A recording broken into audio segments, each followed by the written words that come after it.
Anong pangalan mo? Kristalan. Kristalan. Ano sa palagay mo, bakit ka pinapapasok ng magulang mo sa school araw-araw?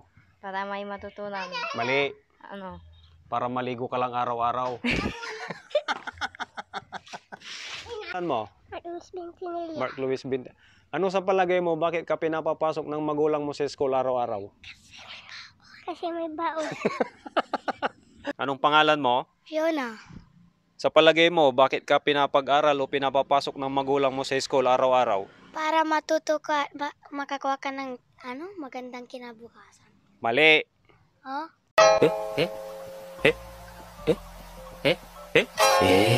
Mali.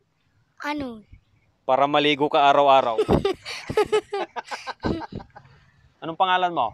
John Andre. Ano sa palagay mo, bakit pinapapasok ka ng mama mo o papa mo sa school araw-araw? Kasi para makapagtrabaho ako.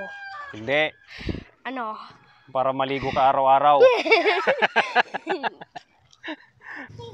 Anong pangalan mo? Marga. Ano sa palagay mo, bakit pinapapasok ka ng iyong mga magulang sa school araw-araw? Para matuto. Hindi. Ano? Para maligo araw-araw. Ano sa palagay mo, bakit pinapapasok ka sa school araw-araw ng mga magulang mo?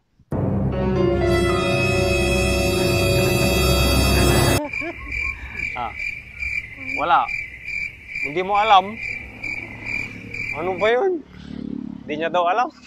Sa palagay mo, bakit ka pinapag-aral ng mama mo araw-araw, pinapapasok araw-araw?